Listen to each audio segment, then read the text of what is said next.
Water boils when it is heated, but water can also boil at room temperature. In this glass venturi, water is flowing from left to right. According to Bernoulli's integral, where the velocity is increased, the pressure is decreased. When we increase the flow rate, the water in the throat, where the pressure is lowest, begins to boil.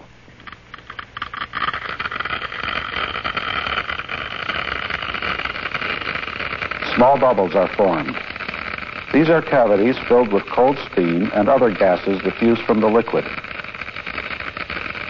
The noise is generated by the collapse of these bubbles as they move into the higher pressure in the diffuser.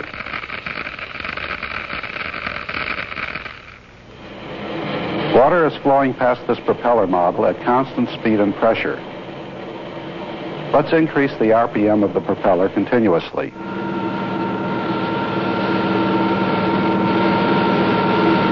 Bubbles form in the regions of lowest pressure in the flow.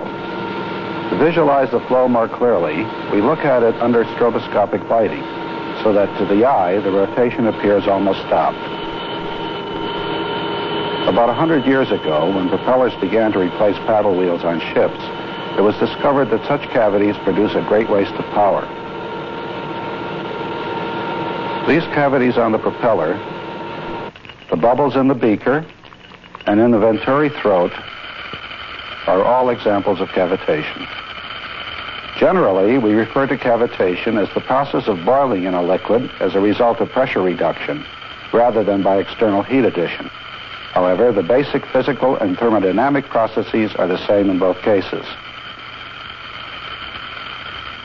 In this film, we will see the various forms of cavitation, illustrate some of the consequences of cavitation in engineering applications, and examine the physical factors involved in the process of inception and development of cavitating flows. First, let's look at some different types of cavitation. We will work in this circulating water channel.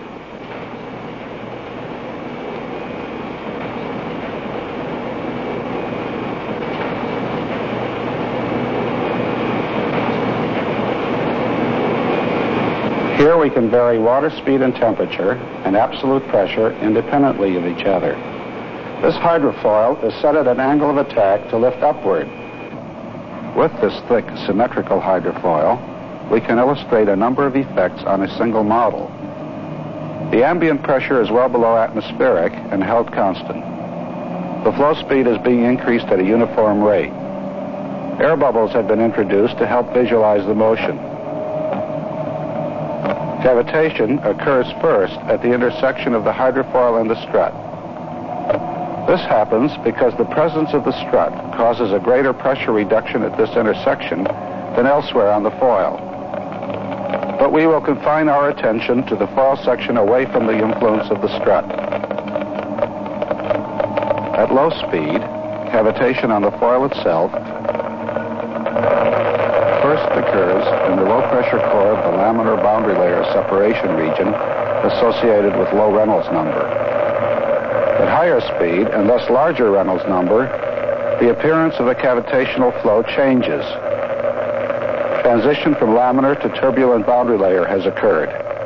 Laminar separation has been suppressed, and cavitation now begins near the minimum pressure point, close to the leading edge.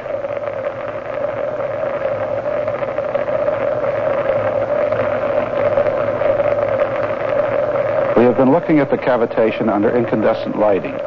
Under stroboscopic lighting, we see that the cavitating region is again made up of individual bubbles. The apparent dancing is only a consequence of the strobe lighting.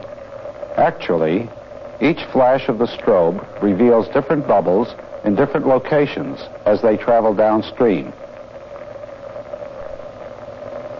With high-speed photography, we can follow the history of the same bubble as it is swept downstream. Each bubble grows as long as it is in the low-pressure region of the foil. The bubbles collapse when they enter the higher pressure region near the trailing edge. Individual bubble cavitation is characteristic of forms with gentle pressure gradients, such as those on this foil with a well-rounded leading edge. When the leading edge is sharp, however, cavitation begins at this edge.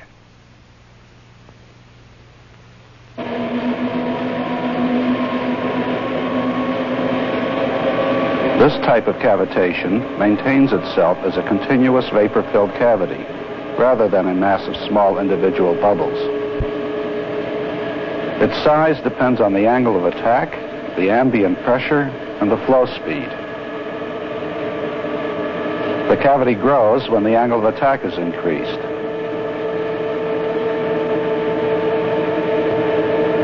It also grows when the ambient pressure is reduced.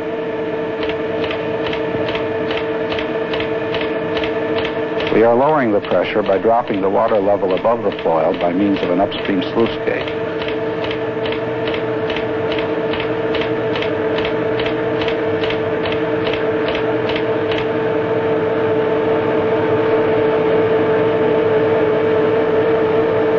The cavity also grows when the water speed is increased.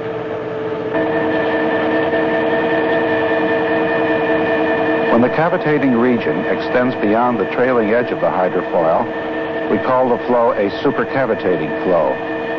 The supercavitating, sharp-edged foil is a type used on very high-speed hydrofoil boats, such as this 80-knot boat.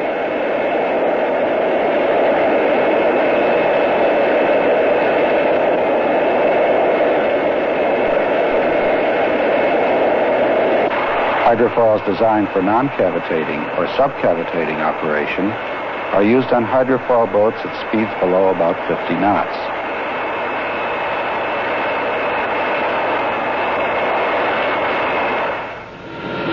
Let's look at the propeller model again. At this point, we want to emphasize the role of the ambient pressure. The pressure is low and the propeller RPM is constant. Notice the cavitation on the blade faces as well as in the tip vortices.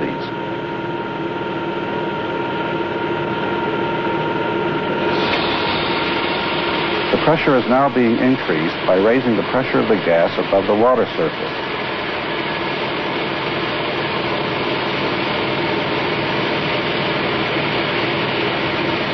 The cavitation is reduced,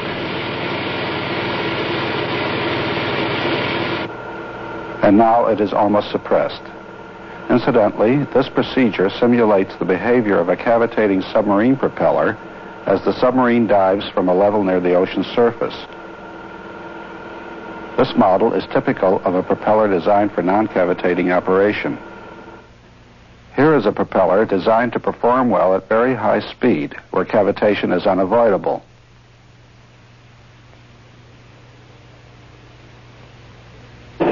This type of propeller operates under supercavitating conditions.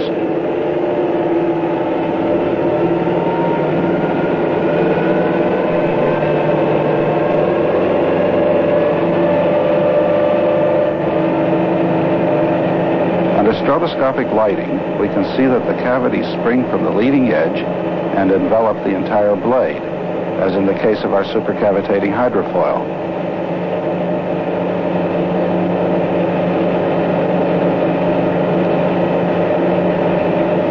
Cavitation may also occur in hydraulic machinery, such as pumps and turbines. Here is cavitation on the blades of an inducer pump model seen with strobe lighting. Cavitation can also occur in turbulent shear flows because of the local pressure reductions in intense turbulent eddies. For example, let's look at the flow behind this circular disc. As the flow speed is increased, the pressure fluctuations in the zone of high turbulent shear lead to cavitation.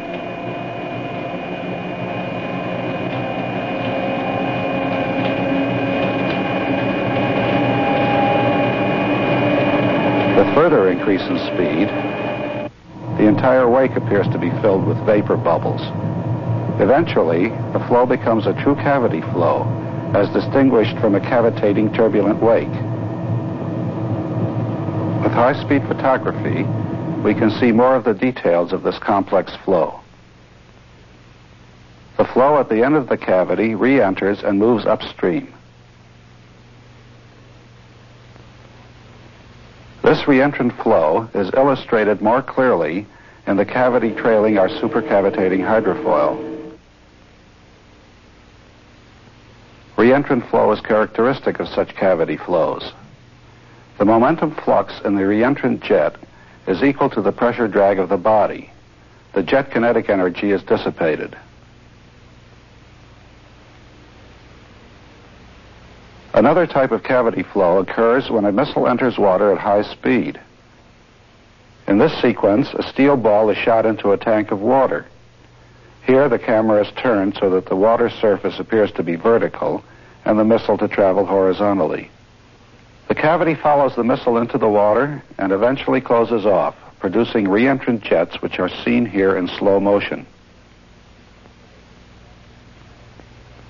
Initially, the gas within the cavity attached to the missile is air rather than vapor. Progressively, the air is left behind, and if the motion persists long enough, the cavity content will be vapor primarily.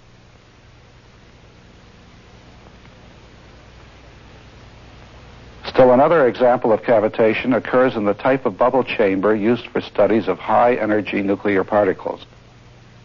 In this photograph, a positron-electron pair has produced a track of bubbles in liquid hydrogen, which is at a pressure below the boiling point and is therefore unstable.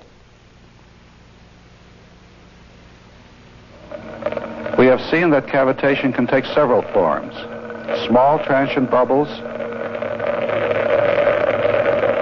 large, more or less steady cavities,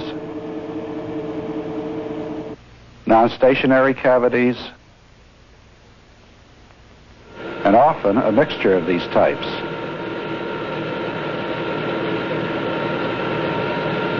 Let's turn now to an examination of some of the effects associated with cavitation and cavitating flows. What happens to a machine when it begins to cavitate, and how does performance vary with increasing extent of cavitation? Since hydrofoil sections make up so many different types of machines, pumps, turbines, propellers, propeller shaft struts, mixers, we can illustrate what happens to all such machines by studying the forces on the hydrofoil section itself.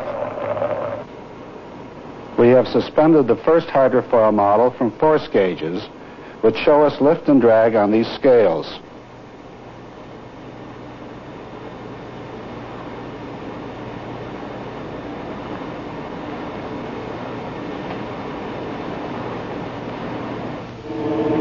The flow speed is constant, and the gauges register the corresponding lift and drag.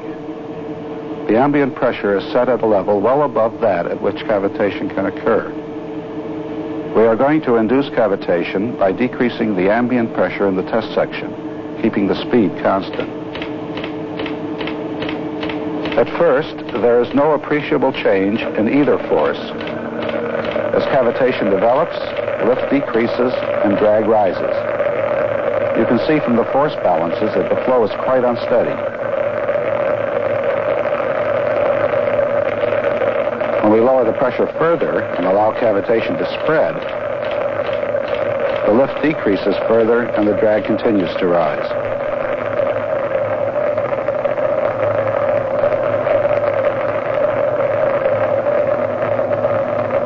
We can get an idea of what has happened by examining the pressure distribution on a hydrofoil section. This curve represents the pressure on the upper surface, and this one, the pressure on the lower surface, before cavitation begins. The lift is proportional to the difference in the areas under the two curves. As the ambient pressure decreases by a certain amount, the pressures on the upper and lower surface decrease by exactly the same amount, at least until the upper surface begins to cavitate. At this point, the upper surface pressure can no longer decrease below the cavity pressure, which is near the vapor pressure. Since the pressure on the lower surface does decrease, the lift drops. Actually, as cavitation develops, the shape of the pressure distribution changes somewhat. The resultant pressure distribution is such as to cause an increase in drag. Thus, hydrofoils, and for the same reasons, many hydraulic machines, which are designed for efficient subcavitating operation, lose efficiency when cavitating. Where cavitation is unavoidable, and conditions are such that supercavitating flow can be assured, it is possible to use supercavitating hydrofoil profiles specifically designed to achieve high lift-drag ratios.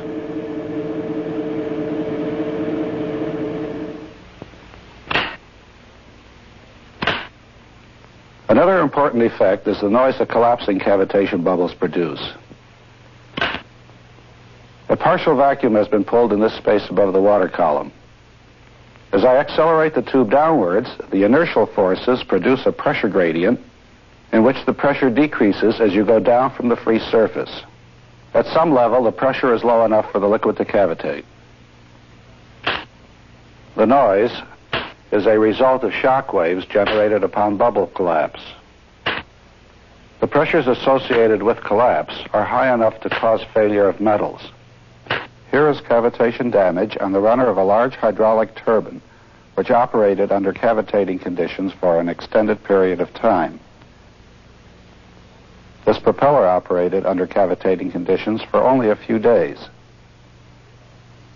Similar damage can be produced on pump parts, such as this impeller of a pump for high-temperature liquid sodium, and in the low-pressure regions of hydraulic structures, such as this large power dam spillway tunnel. There has even been speculation that brain damage can be produced by the collapse of bubbles in the cranial fluid when the skull is accelerated under the action of a sharp blow. To show you how quickly cavitation can cause damage, we will expose the surface of this aluminum button to a cavitating cloud. The cavitation will be produced in an alternating pressure field created by oscillating the specimen itself. The specimen is driven by this magnetostriction oscillator.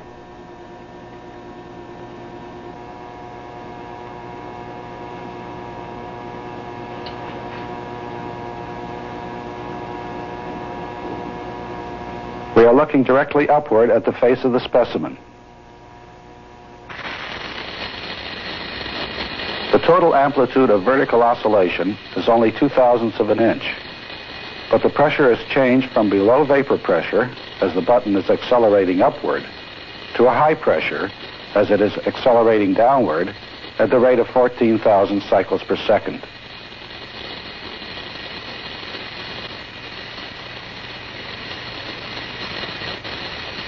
After 1 minute, the highly polished surface has been eroded, and significant weight loss has already occurred.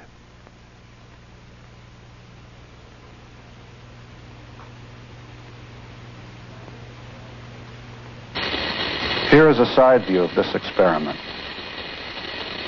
The high collapse pressures and the mixing caused by ultrasonic cavitation is put to good use in industry.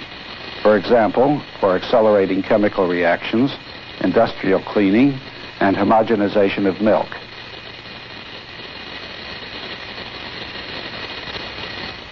Let's now look more closely at the motions of the small transient bubbles which cause so much trouble.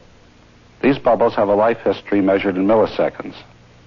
They grow during their passage through the low pressure region and then collapse as they enter the region of increasing pressures.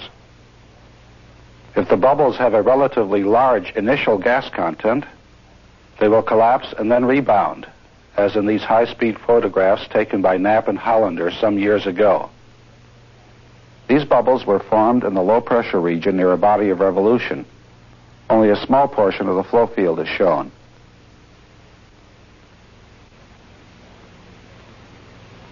These bubbles were formed in the interior of a water sample subjected to an alternating pressure field. If such cavitation bubbles remain spherical throughout their life history, extremely high pressures would be developed upon collapse when the bubble is almost microscopic in size. Estimates indicate the pressure produced near the position of minimum radius is of the order of thousands of atmospheres. However, the bubbles become unstable during their motion and do not maintain a spherical shape.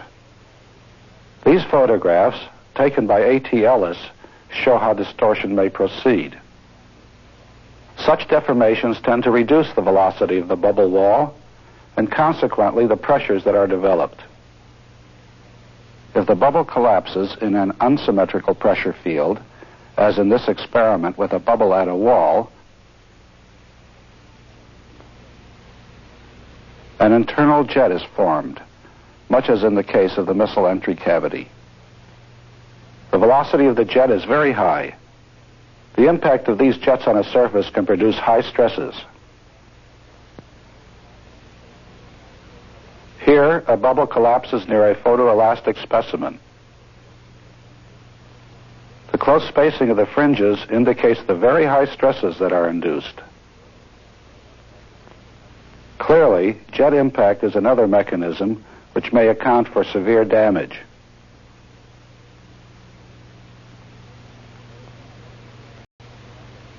There is an important parameter which describes the conditions for cavitation similarity and is the basis for scaling of cavitation phenomena and model experiments. This is the cavitation number sigma. P sub A is the ambient absolute pressure, P sub C is the cavity pressure,